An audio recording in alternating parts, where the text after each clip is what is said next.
नमस्कार दोस्तों, स्वागत है आपका। आप देखना शुरू कर चुके हैं खबर लाजवाब।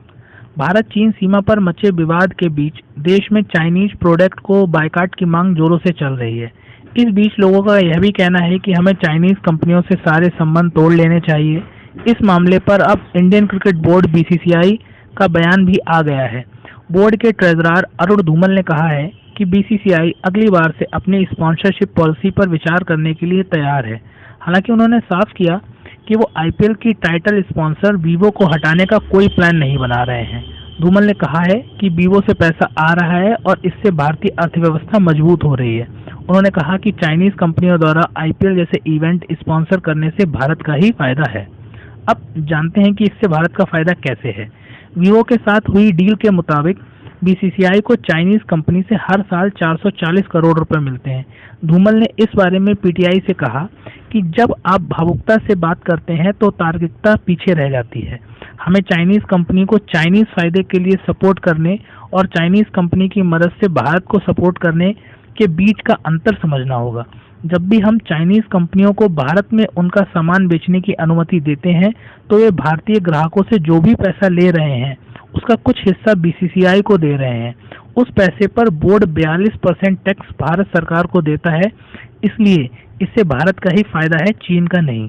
पिछले साल सितंबर तक चाइना की ही मोबाइल कंपनी ओप्पो भारतीय क्रिकेट टीम की स्पॉन्सर थी। बाद में बेंगलुरु स्थित educational technology company Byju's Oppo की जगह ले ली थी। जानने लायक है कि ओप्पो और वीवो दोनों कंपनियां की ही पेरेंट कंपनी बीवीके इलेक्ट्रॉनिक्स है। यह चाइनीज कंपनी के साथ कई नामों के साथ अपने मोबाइल्स भारत में बेचती है। धूमल ने कहा वह चाइनीज प्रोडक्ट पर निर्भरता कम करने के पक्ष में है, लेकिन साथ ही अगर चाइनीज कंपनियां भारत में बिजनेस कर रही हैं तो उनके आईपीएल जैसे इवेंट को स्पॉन्सर करने में कोई बुराई नहीं है। धूमल ने कहा कि अगर वे आईपीएल को सपोर्ट नहीं करेंगे तो वह पैसा भी चाइना जाएगा। अगर वह पैसा यहाँ रुकता है तो हमें खुशी होनी चाहिए। हम उस पैसे से अपनी सरकार की मदद कर रहे हैं। अगर मैं एक क्रिकेट स्टेडियम बनाने के लिए किसी चाइनीज कंपनी को कॉन्ट्रैक्ट देता हूँ तब मैं चाइनीज इकोनॉमी का फायदा कर रहा हूँ।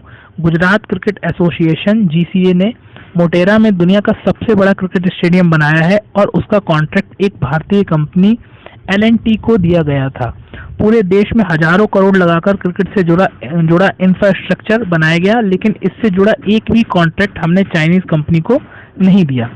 इधर इंडियन ओलंपिक्स एसोसिएशन आईओए ने भी इस मामले में कमेंट किया है। गौरतलब है कि आईओए का Jersey sponsor Chinese company leaning है। इस मसले पर आईओए के जनरल सेक्रेटरी राजीव मेहता ने साफ किया कि जरूरत पड़ने पर वह लीनिंग से कॉन्ट्रैक्ट तोड़ने से पीछे नहीं हटेंगे। हालांकि उन्होंने यह भी कहा कि अभी उनका ऐसा कोई प्लान नहीं है। इस तरह की सारी खबरों के लिए आप हमारे चैनल से जुड़े रहें। धन्यवाद।